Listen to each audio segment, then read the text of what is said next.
Good morning, everybody. Welcome to Contemporary Issues today. Nice turnout today. Thank you. Today, thought we'd talk about media bias. I planned this topic for some weeks now, and got a nice chart from one of our, I think it was George Dawson, Gene Dawson, that gave us this nice chart, and it made me think, wow, I bet the class would like to talk about this. Where do these media outlets fall on the chart? Left, right, center? Which ones do we use? I'm really curious to hear you all tell me where you get your news to. So, and Zoomers also, you'll chime in today also. But before we start, as usual, Zoomers, please mute yourself in the lower left corner of your screen. And we are recording this for future playback and all of our usual things. Other announcements. I thought we had another wonderful sermon today. Didn't she do a wonderful job be a witness? And she brought in a lot of political topics too, of course, climate change and gun issues. But what a wonderful way to say it. I think she's a good preacher. The thing about it was she brought in Leviticus. Leviticus. There it is. Yes. We need every 7 years, just hibernate. Let the land rest. Yeah. Hibernate. Yeah. You need a Sabbath. That's right. I thought it was very thoughtful. Well, I thought, of course, the big news this week being the shooting in Texas. It's hard to hear with the air conditioning or the heat. Is it? Okay. Yeah, back here, so just talk a little louder. You can't turn it. Would somebody turn that fan off? I think it has a little sign there that says. It does. Yeah, so go ahead and do that, Susan. Yeah. There. Yeah. It won't get too hot. Well, I thought we would take a few extra minutes and talk about this that's in the news, because it seems like not only was it a mass shooting again, but it was one in a school which really gets more attention and deep-seated anger than when these happen in a Walmart or even a church or somewhere else. And the outrage is just off the scale once again. And I wanted to see what you thought, and I wanted to read you a couple of comments from articles that have been in the last few days, and just about people thinking, how do we break the logjam of what we can do about this? What is the answer? The left and the right have such different answers. And of course, the left wants to have different kinds of gun control, outlaw the assault weapons, which was used again this time, and there was a ban on these kind of assault weapons from 1994 to 2004, but then it expired, and they can't get enough support to pass it again. And then, of course, the right just was talking days later at the NRA convention in Houston, saying the answer really is to make schools impenetrable, as Trump said, and or to arm teachers. That is their suggestion on how to stop school shootings. What do you think? I want to just throw that out there first. What's your impression from this? And in 2 weeks, we're going to have Laura Reeves, who started a new group here at St. Andrew called Gun Sense, and she's going to tell us about legislation and things they are doing. So we'll talk more about it. But I want to take just a few minutes here and see what you think about this. Anybody? You know Helen? what I noticed, and both parties are guilty of this. Now, I don't want to make a political statement, or I don't want you to make this political, and then they go right on to say what they're known for. And they've said it over and over, and it is a political statement. And it's like they're announcing attention to what they're about to say. Mhm. And I don't like that, because I mean, I'm a non-committed to any party. And yet I have things that I can agree with. I could pick a sentence or whatever out of either one and preach on it, really. I mean, I can do that, but why do they truly make it political on purpose? Because anybody, no matter which side you're on, could agree with that, or, It's like everything's hyper political yeah, now. Mhm. I don't remember it was like that years ago. Defending our sides.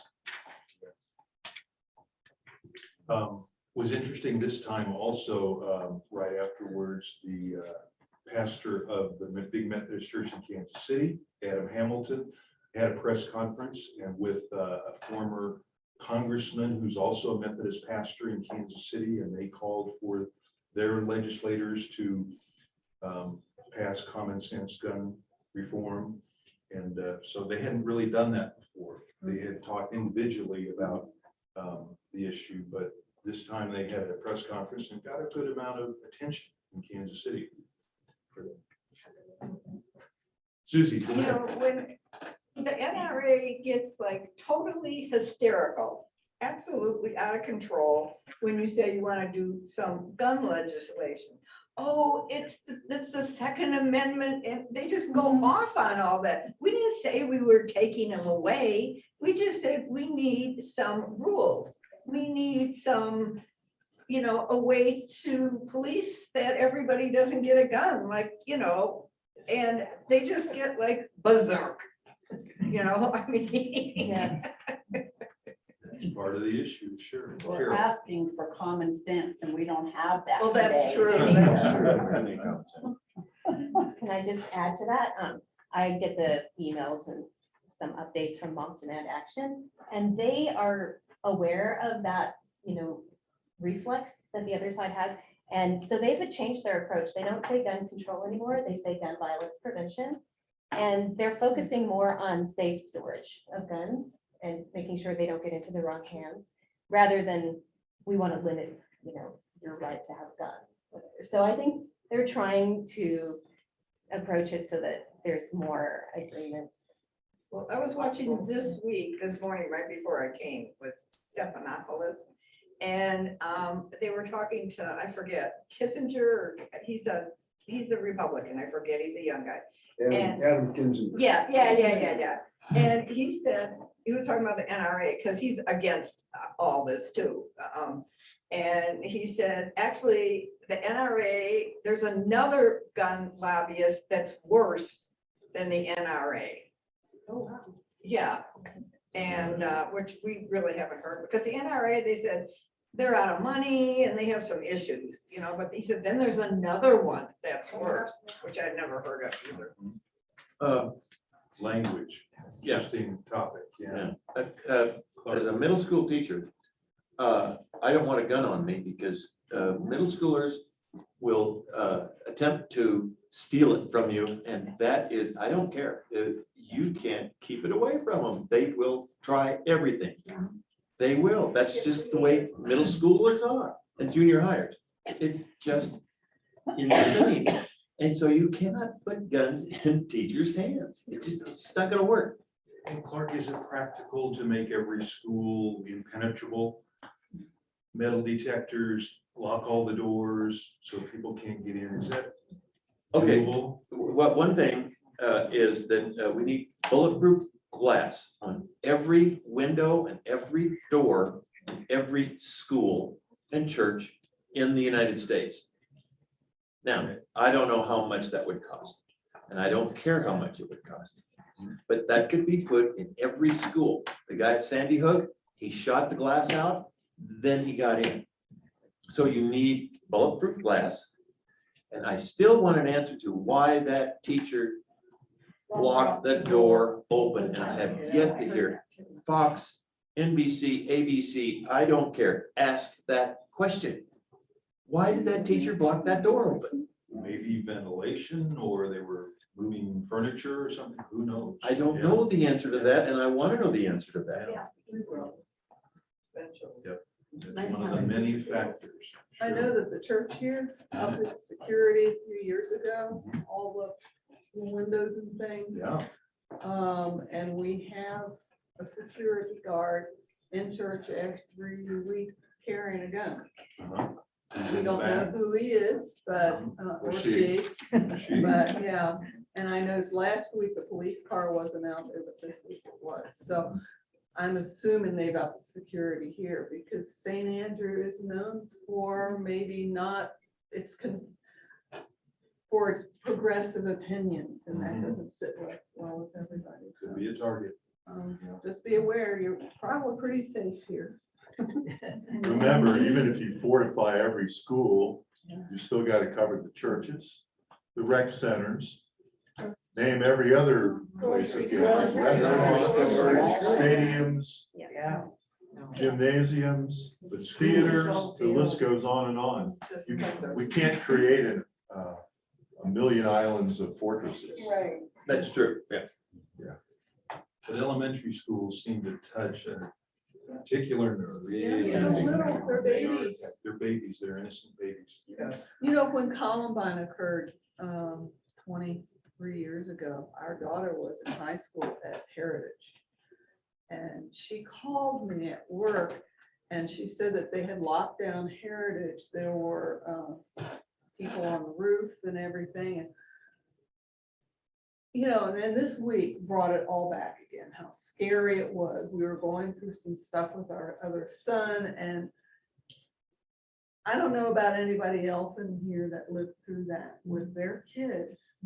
If it has gone back and affected you like it has affected me this week. It's been really hard. You know, Beth was 17. It was a rough time. One of our members who's not here today emailed me and said, why don't we invite as a speaker the Columbine Tom former Mauser? principal Frank Oh. and DeAngelis, who has a company or a foundation now and speaks about this to many groups. Yeah. And so you think that would be good? Yes. I think so too. Maybe Tom too. He might come And back. Tom, who lost. Haven't we had Mauser here before? Yeah, we We did. have had Tom Mauser here before, who lost a son there. Mhm. Okay, just a couple more things. Lots of things written about this, of course, in the last couple of days, but a couple of reminders. In the New York Times, Maureen Dowd had a column that just did a little review of some of the history of it. And she said other countries have solved this pretty much, mass shooting issue, including Australia. In 1996 had a mass shooting, 35 people, and it passed common sense gun laws 6 months later, and there's only been one mass shooting since. And of course, they had 1 million firearms turned in and destroyed Wow. there also. And then New Zealand in 2019, a shooting with 51 people killed. They quickly then banned most semi-automatic weapons, and there have been no mass shootings since in the 3 years since that happened. She said, I don't understand why people also change their topic on this. She says, their opinion on this. She says, Donald Trump told me before he ran for president, if he could get elected, he would drive down to the National Rifle Association and bargain with them until they could get some common sense solutions. This week, he spoke to the NRA and said that the left is trying to take away gun rights and that the answer is to make schools impenetrable. So she doesn't understand why he changed his opinion on that, which I'd never heard that comment about him before, but It's all about political. Just lots of issues on that. I think they are. Another column pointed out that gun owners frequently say that the press is biased in favor of gun control because the major media outlets are more liberal than they are conservative. That and many in the right feel like this is a continued bias against those who own guns. And so how do we change that? There is an economist who writes for Newsweek who says that really the answer is more widespread gun ownership because more good guys with guns will stop the bad guys with guns. In other words, say that this week was another example of how that is not true because this young man had no criminal record prior to this attack. He was a law-abiding citizen and would not have been stopped by this kind of approach. And Senator Ted Cruz of Texas said we should go after violent criminals, felons, and those who have serious mental illness. That's how we stop the gun violence. And this columnist said, what about these kids like this one who did not have any history? You can't stop them that way. So Clark, go ahead. And then I want to ask our Zoomers if they have any comment, and then we will wrap up this topic. Clark. This is a long-term, very long-term solution. And that is that we've got to, our society has been to a society of agnostics and atheists, and more along that line, and less about God and Jesus and those kinds of things. And so evil is taking over. And this young man, 18 years old, the evilness of him and his background, I can't remember all the things, has what took him over. And I don't know where, I don't know how to stop it. I'm not going to talk to an agnostic or an atheist and say this is the problem. But it's something that has happened since Madeline, what's her name? That stopped prayers and so forth. It started there, and that's 70 years ago, 80 years ago. I'm sorry. That is when it started. So correlation there. I don't see anybody talking about it. That's a good point. Zoomers, what do you think before we leave this topic? Roger, go right ahead. Well, it seems to me that I agree with what's been said in terms of productions. I used to work in the schools as a school psychologist and was in a school about 10 miles away from Columbine when it happened. And the response was basically, all right, let's go and make the schools to be impenetrable, which I don't think is going to be very effective at all. What seems to be ignored completely is, why are these kids doing it in the first place? What's going on in their family and their life that is causing them to be so angry that they're then going and shooting the kids? And I don't hear any discussion of that. And I can tell you a lot of that is because of bullying in the schools. That they were bullied, the Columbine kids were bullied, the football players were chasing after them. And, you know, I've dealt with some of these kids as a therapist. None of them have ever done it. And they don't know why. They don't see a way out. That their life is miserable and they don't see any way to go and make it better. And so if they're going to be miserable, they're going to make other kids miserable as well, and other families miserable, and get back at them. And until we start going and taking a look at why are the people doing it in the first place, we're not going to get rid of it. Is that going to solve it by itself? No.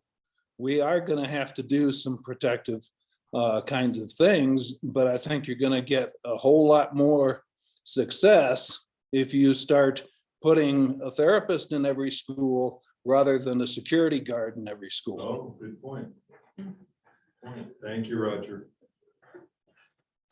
It's, yeah, such a multifaceted issue, but it begins with the child's own mental health. Yeah. Okay. All righty, let's talk about media bias. There are different charts. I just grabbed one that I thought was an interesting way to talk about this. And let me put the chart on share screen so the Zoomers can see this one too. Pull this up. But let's start out talking about where you get your news. Do you get it from one of these? And do you think this kind of chart is accurate? And are most people thinking about whether their news is left, right, or center? What do you think, Ron? Where do you get your news? Well, just, this happens to be, this is the magazine I get more political info out of than any other one. I, of course, am an MSNBC person. And CBS. But Yeah. I read a lot, There. a lot of books. When I think news, I think also reading books. Listening to seminars, even, yeah, Washington Post. Washington Post. I You know, can't seem to put this on share screen, so I'm sorry, Zoomers. But it is just a chart. You probably saw it in your email that shows the names of newspapers and TV outlets that are either on the left, the center, or the right of the political spectrum. You know, there are times I think I'll look at some of the conservative channels or whatever, just to be aware of what's going on. I'll listen to it for a few minutes to turn it off, because I just can't swallow it. Mhm. So, that's- Let me read just a little bit to you. Go ahead, Sharon. and then I'll A read some. comment about how the news affects our children. I have two grandchildren that are at odds with each other over political issues. One's a senior, one's a junior, so they're really involved. And the one is so upset, but the one boy, he was indoctrinated with Fox News for the last 10 years. His dad watched it and he was on that side of the spectrum. The other ones are Democrats and they stand up for everything against that, so. I never thought about that stuff when I was in high school. It wasn't on my plate. You know, just going to school, these kids, they don't even talk to each other anymore. Almost, you know, it's really sad. Wow. That is interesting. So Some they kids already are know. Very aware, yes. Yeah. I think Wikipedia does a good job of summarizing these issues like this. Wikipedia says media bias is the bias of journalists and news producers in their selection of stories and how they are reported and covered. It used to be in the old days, when I went to journalism school, for those of you that may know, I'm a retired newspaper reporter and editor. They taught us, clearly, you tell both sides, you stay neutral, you let the reader make up their mind on where this falls. You just tell what you see and you tell both sides equally. But that has changed, of course, in the last 30 years, especially. And some people attribute it to Rush Limbaugh, actually, on radio. He was probably the pioneer of partisan reporting, if we want to call it that. And he's often been credited as the father of partisan reporting. Wikipedia says that political bias really has been in the mass media since the birth of the printing press, hundreds of years ago. John Milton in 1644 published a pamphlet called Freedom of the Press and Reducing Bias in the Press. In the 1800s, journalists began to recognize the concept of unbiased reporting as being an important part of journalistic ethics. This coincided with the rise of journalism as a powerful social force when the journalists began holding government accountable and trying to do truly unbiased reporting. Like newspapers, radio and television have been used for a mechanism, as a mechanism for propaganda from their earliest days. Although the process of media deregulation has put it in private hands and has helped that, there still exists a strong government connection to many of the radio and TV shows that and ownership that goes on today. In 1798, Congress was partisan itself in passing what was called the Alien and Sedition Act, which prohibited newspapers from publishing anything that was malicious writing against the government. If you can imagine that, the Congress tried to outlaw anything that was malicious writing against the government. That law stood until 1801. And then during the American Civil War, President Abraham Lincoln accused newspapers in the border states of bias in favor of the Southern cause, and he ordered those newspapers closed. He also jailed 300 some reporters for the duration of the Civil War. Oh, or more. I'm not sure exactly. Okay, 300 or more. didn't know that. Yeah. Very good. It goes along with that story about. It does go along with that, yeah, very interesting. So obviously, it's from the very beginning, people have used the media to tell their own story and put their own slant on things. and many of the postmasters in the southern regions of the United States would prohibit mail from abolitionists and slave, anti-slavery literature from even getting mailed to southern districts. And in modern times, I mentioned Rush Limbaugh as being one of the first to see that you could use the press to propagate one side, advocate the agenda of one side, and then money came into it also about that time. This story talks about media bias as displayed by the Huffington Post, which is on the left, and the Daily Wire, which is a media outlet on the right. It says the Huffington Post is a publicly traded company with shareholders to please, and takes a left-leaning approach to try and increase its viewership to do that.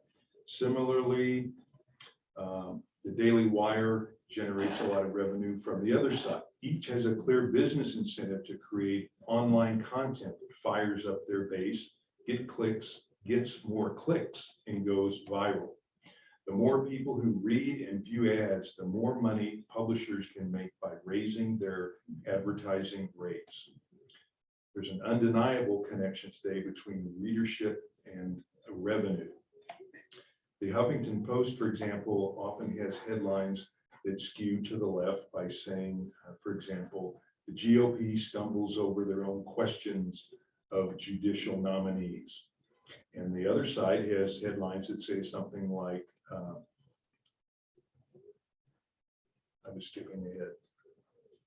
Biden mocked over video of White House event. So it's clear in the choice of headlines how each side panders to this.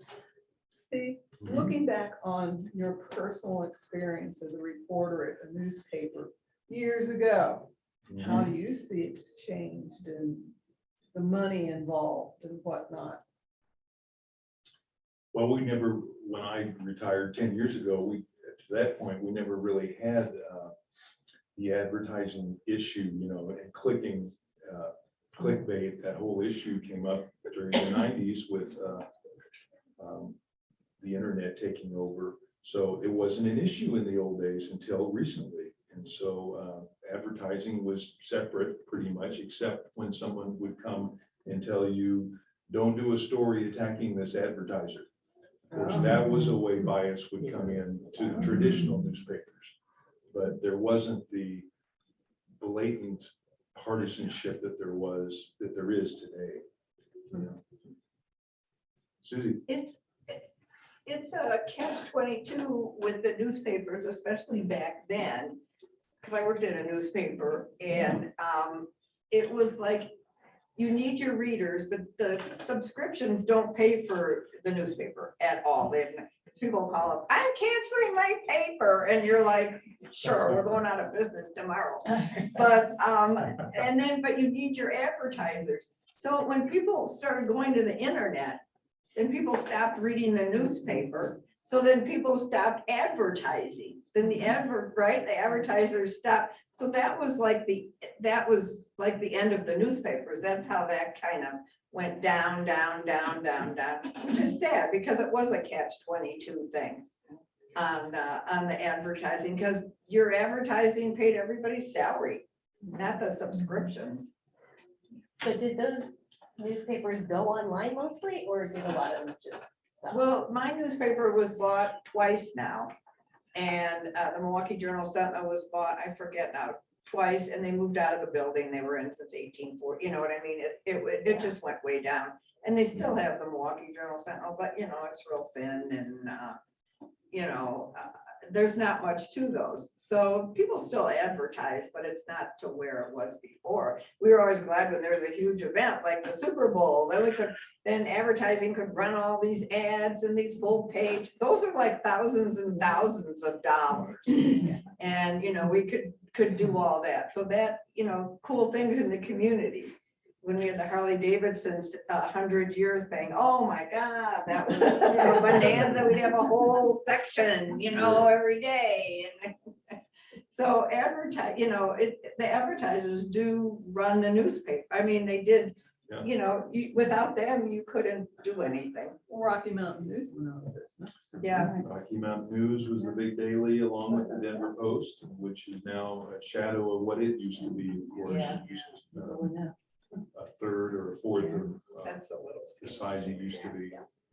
But a lot of them were able to still stay in business, Carol, but they stopped publishing, printing Right. and delivering the paper version, like the Highlands Ranch Herald, or the Centennial Herald, the weekly paper that for our area really is very good. Does a good job, but it's only online, as far as I know. I think they do a few deliveries. We but do Centennial paper. You do get. So it does. Centennial Citizen Yeah. comes Yeah. out every week. Weekly. Okay. They're now owned by a newspaper conservancy. Conservancy, yes. Newspaper conservancy. And that's been another problem. Denver Post was bought, for example, by a hedge fund that just drained all the profit out of it, cut the staff, and it's a sad demise. But that's what happened to a lot of papers. Yeah, of course. Well, where else do you get your news? What do you think about TV? You get it from TV news? Does anybody watch the NBC, ABC nightly news? Every day. What do you think of it? Zoomers, you want to share anything, Judy? Or sure. Yes, yes, I would like to just say that my son graduated from the School of Journalism at CU in 2000, oh gosh, I forget, 8 or 9. And it was very much the same as you described, Steve, that they were taught to be non-biased. And in his jobs at 9 News, Channel 4, Bloomberg, Channel 5 in Colorado Springs, he would have been fired if he showed bias or attended. He could not attend the Democratic, there was like a convention or something. And if he was caught carrying a sign or something, he would have been fired. So it is still taught. I mean, it was taught that way while he was in school. It's now the School of Communications. And he quickly learned that he could not make a living as a as a broadcast news reporter. He was ordered to consult with a fashion consultant to buy very expensive clothes and haircuts and things like that. And he was furloughed. That means work without pay. And so, but it wasn't the same for the anchor person. They are highly paid staff, and he was writing the evening news for Channel 9, and asked to be not asked, but told he would be furloughed while he was writing the evening news. So he quickly learned that in order to make a living, he must transition to public relations, which he did.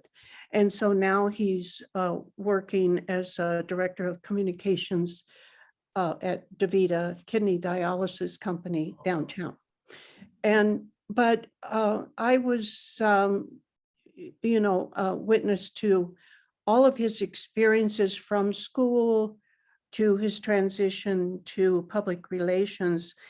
And many of the young reporters that you see on TV, the beautiful young reporters that you see on TV, they are doing this as an entry-level internship type thing. And what's happened, I believe with news reporting in general is kind of what you're presenting here, is that this bias tends to sell. And of course, all the commercials too. The moment all those pharmaceutical commercials come on, I switch to BBC and PBS, and I will support PBS. I listen to PBS and BBC and the first part of the 9 News. I But- do the same thing, Judy. I watch the first part and then I turn over to the BBC because the network news just has an incredible number of drug pharmaceutical ads every 5 minutes. It's incredible. Look at those. Yeah. Thank you for sharing, Judy. Interesting story about your son. It was an adventure. That it was. Yeah. Speaking about bias, let me share with you just a little bit about the different types of biases there are that are shown. One of them, of course, is confirmation bias, or the selective collection of evidence intended to reinforce our own biases. And many of the outlets today do that, intending to confirm your own bias that you bring existing to the stories. Confirmation bias is both affected by, it feeds our implicit biases that we already have and bring to each of these stories. So those that are hyper partisan are intending to just reinforce what folks already want. They're not trying to challenge, they're not trying to present both sides.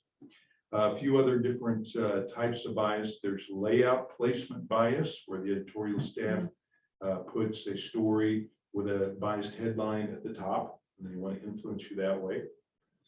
There's commercial bias. Editors select stories for a larger audience to draw larger audiences. There's sensational bias. Media focuses on stories that emphasize fear, anger, or excitement as the primary driver.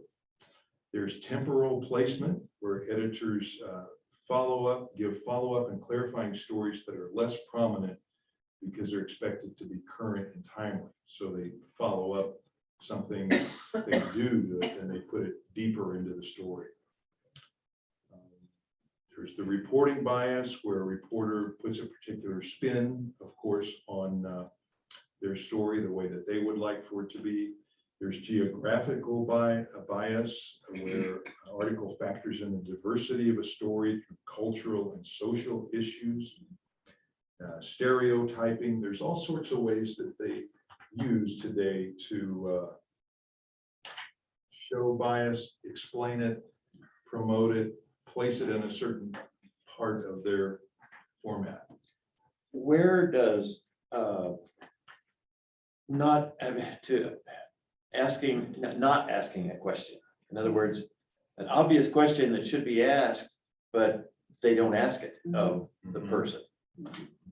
What type of bias is that? Is that like lying to your wife out through omission? Is that? It would be omission bias, I think would be a name for that. Yeah, that's a good point. Sure. It's subliminal, all of it's subliminal. So it is. Absolutely. So Steve, Well, I'm gonna put in a plug for NPR. I've been an NPR listener for decades. Because as a single mom, I could get stuff done while I'm listening to the news, or if I'm in the car. So, and they seem to be fairly center, at least on this list. Yeah, well, their opinion definitely is right. They do have. Yeah. But when I could still read newspapers, I used to read the Wall Street Journal opinion, so that sort of balanced it out.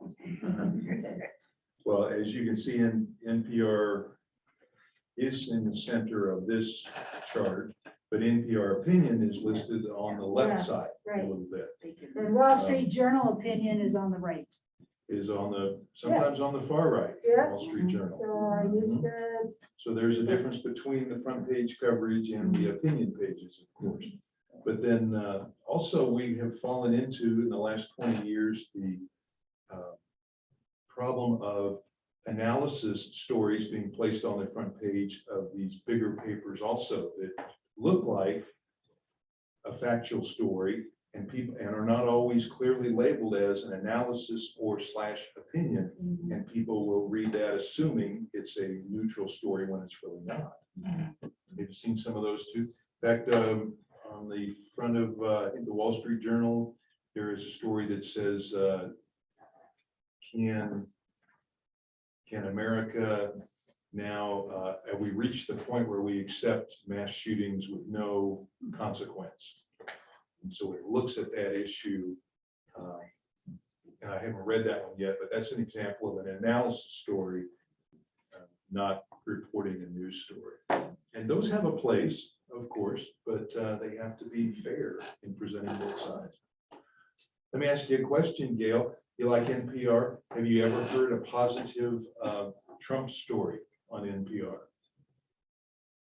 the only positive Trump story I ever heard was when they reported on the fact that he does not drink alcohol. And I thought, well, thank God there's at least one thing that I agree with this man. But Trump's an example of that people sometimes point to NPR not doing a story from the other side. That they say they could do a story about the positive things Trump did, and you've never seen one of those on NPR. Just saying, here's the guy, here's what he did that was positive. And so they say that comes up from the newsroom and from the editors, like it does in the New York Times. You'll never see one like that in the New York Times, and it's because there is such a peer pressure in those newsrooms. Those people are very much on the progressive side. And those who have, in fact, just recently, one of the New York Times opinion writers did run a column by Senator Tom Cotton, a Republican, on advocating something about gun control. And he was fired for running that as a conservative comment. So that one got quite a bit of attention. And that reporter said, I was penalized because I tried to get a story in showing the other side of an issue. And so that was bad publicity for the New York Times. Yeah. Lola. I have a little background, I have a background in journalism as well. And my thinking about bias has evolved. Good. I started out so angry when I would see such blatant bias, especially off the editorial page. And then gradually I've realized just recently that now when I'm paying attention to this far left and the far right, that has become for me entertainment, not a source of information. And then the closer you get, and if I want legitimate news, I go down the middle. That's a good way to look at it. So I just don't take it seriously. It's an interesting way. Well, that reminds me of Sean Hannity on the Fox News, that commentator who's probably their top viewership show. He says, I'm not a journalist. I am a entertainer, or he has some other term for it. But he, even though he acts as a journalist providing information, he says, I'm not a traditional journalist. Good for him for speaking the truth. Yeah, exactly. Carol? To do what you do, you have to know where your news is coming from, and maybe all of you do that, but I think young people, they're on Facebook and a headline pops up and they don't look to No see where critical it's thinking coming. at all. Well, I mean, I don't even always look, because I use Yahoo Mail, so I pull up Yahoo and there's the headlines. Yeah. And I'm not necessarily looking to see who it's coming from. I am more now, but I'm a lot older now, and I'm a lot older than a lot of Is young people that Yahoo on this list? they're not seeing. Yahoo News is on here, leaning left, Oh, but there it is. it's weird because these websites, they will tailor what you see based on what you've clicked what on in you the put on past. there. Exactly. So This is going on my refrigerator door. I was gonna tell you, like, all my Yahoo News is garbage, and I thought, well, that's probably because I clicked on a bunch of garbage before. But, you know, talking about entertainment, I think the Johnny Depp thing is entertainment. I thought it was really serious at one time, and I thought, this is just funny, I don't understand it. They show it every night. Yeah. It's all it is. You know, another interesting thing is these news programs. You'll see the same thing over and over and over, and then all of a sudden, something else will happen and they drop off, and it's all about the whatever new thing. I mean, this week with the gun shooting in Texas, up until then, it was all about Roe versus Wade. And so all of a sudden, that's gone. In Ukraine, they're down. down, nobody. Ukraine's back to the burner right now. The next big thing. Well, here in Denver, I noticed that Ukraine, and then when they signed Russell Wilson, the lead story was Russell Wilson for 3 days. Then Ukraine, it was really, it was so obvious. Our granddaughter is a journalism major. She'll be a junior next year. And she said that they give the media bias fact check as the place to go to check your source. Like Snopes.com or others. I periodically watch The Five, and when I started watching it, I don't believe they were as political as they are now, but practically the whole panel is, of course, left-wing, or no, right-wing Republicans. And they constantly, and even, who were you just talking about, that Sean claims he, Hannity. yeah, they're constantly talking on Fox about the fact that the mainstream media will, you know, tell you this or that, or what. They don't consider themselves to be mainstream media, and yet they constantly cover the same stories with their own slant. I never quite figured that out, but I do try to watch like CNN, and then I'll flip to Fox, and it's kind of hard to get CNN now because they've had so many changes. Well, Fox has too, but I kind of enjoy watching, and when I hear a statement that I really agree with, or maybe disagree with, I want to just come through the television. Didn't you see that, you know, it's like they have totally disregarded whoever, president or whatever, on camera saying those words, and yet they deny it. It's your mainstream media will, and then they'll refer to the live broadcast. I don't know. Yeah, good stuff today. Let me read you just a couple sentences about social media bias. This commentator says, social media like Facebook and Instagram is fueled by confirmation bias. They have become echo chambers that allow users to be steeped with their own ideology. Because social media is tailored to your own interest and your selected friends, it makes it an easy outlet for it to become an echo chamber. A Pew Research poll in 2019 showed that 28% of US adults often find their news through social media, and 55% of adults get their news from social media or either often or sometimes. 55% get their news at least sometimes from social media. Additionally, more people are reported as going to social media for the news as the pandemic went along and restricted politicians from speaking as often as they did. So an example, I didn't know 55% of people get at least some of their news from online.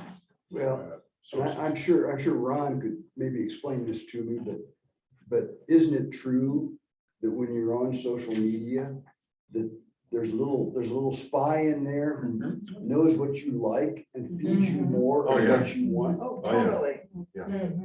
Oh, yeah. It's even on your phone. Yeah, It's on your well, phone. oh, that's the only place I look at social media. If you're looking at an ad or something, and then you get rid of it, and you're Yeah. looking at clothes or something, it'll come up again before clothes. Oh, yeah, well, even Amazon, yeah. Yeah, with If you've looked at- Amazon, you look If at you've something. looked at fertilizer spreaders, you'll get, Yeah. while you're in there, here's some other garden Some products. other you're one. Or you go into probably interested in. Walmart and you So- buy a razor. And you get for 3 days, you get razor ads. How did they find that out? I bought it at Walmart. But I think you It's get there. political bias as well Yes, through social they media. are doing that. They're sorting that out as well, and that little dude that does that says, oh, this guy likes Mhm. centrist Yeah. stuff, so we'll send him centrist stuff. Yeah. Or this guy likes ultra left or ultra right. Yeah. Yeah. My one son works for a company that does a lot of data collection and sells it to advertisers. They don't want to send the Victoria's Secret catalog to some 80-year-old men. They might enjoy the pictures, but they're not gonna buy it. So, yeah, it's very important. to have it. Oh.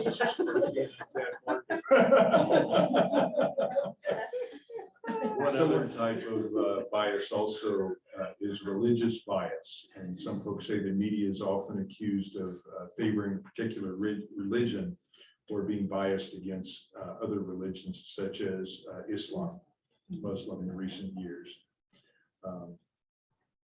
Yale law professor Stephen Carter says it's long been an American habit to be more suspicious of religions that are apart from the mainline Protestant, Catholic, or Jewish three dominant religions. This has been especially evident after 9/11, when news stories were slanted against Islam in particular after the 9/11 actions. So another example. And then spinning off from that, there's also language bias. The selection of metaphors and analogies in how stories are reported has become more paid attention to. Use of the word terrorist has become freedom fighters in some cases, or insurgents. Rather than calling assailants terrorists, some people also refer to them as bombers, hijackers, and it depends on which side the story is written from as to what language is being used. So another example of how bias works in. And that's especially with the pro-life, pro-abortion issue too, with the language changing. Helen. I was starting to get interested in the Baptist story about all the church-related people and so forth that now are being investigated for sexual whatever. And that dropped, or at least I've not seen it when the shootings happened in Texas. And, you know, that was a big story because Baptists have always bragged about, you know, how upright and moral they are, and the poor Catholic priests and who else? Geez, there are 2 or 3, you know, that have been predominantly in the news, and never did you see that about the Baptist. And all of a sudden, big story. And now it's under the carpet, you know. No, because they have listed all of these preachers. I heard that on NPR. Did you? Well, see, and maybe, and you know what? I never watch NPR. I never think of it to flip over there. I No, do I flip just between listened other. to them, but they Yeah. mentioned that they were listing all these preachers. I just didn't see anything at all once the story on May 24th came out of the shooting, and Judy has a question. We're on to the next thing. Yeah, it's a pattern. Ukraine, and on to the next thing, and on to the next thing, and we have short memories and short attention spans. I know the Supreme Court's really glad we're on to the Yeah. next. Oh, thing. Oh, that's coming back. You just wait till that opinion comes out. It's interesting. Those Yeah, people good know question. who will be there. Yes. They just haven't let it out yet. Oh, yes. Right. Judy, go ahead. We've got just a few minutes left. You know, like I said, it was an adventure going through this, my son's journalism career with him and listening to him. And he originally wanted to be the next Steven Spielberg and make popcorn flying movies. But he ended up in journalism, and I was so thankful for that. And it just kind of followed him through his career development. But one thing I will never forget, when I asked him, David, why did you choose journalism? And when you were had a passion for the film industry, and he said that he doesn't believe that the Holocaust would have been near as bad if we had had the reporting that we currently get with the war in Ukraine and, you know, what's going on in the world. And I think there's some truth to that, you know, for better or worse, our freedom of the press brings us biased or unbiased news, but it brings us news of what's going on in the world. And now people have their smartphones that they can film what's going on around them, and they do, and they send it to the press. Yes. So George so Bush. there are some good things to be said for bias or unbiased news reporting or reporting of events. Absolutely. And the big example of that, Judy, Clark just reminded us, was the George Floyd 9-minute cell phone Right. that somebody shot. And that story would not have been the same if they hadn't had that full video after that story. That wouldn't have gotten that verdict. Very interesting. We're out of time. Thank you, everyone, for a good discussion. Appreciate your input. Beware of the news stories you read and ask questions. Okay, next week, our speaker is going to be Reverend Candy Boyd, the spouse of Lauren Boyd. And she's going to talk about her role as hospital chaplain at Craig Hospital. And so how she talks about faith with people who have been horribly injured and are recovering. Should be interesting. Thanks.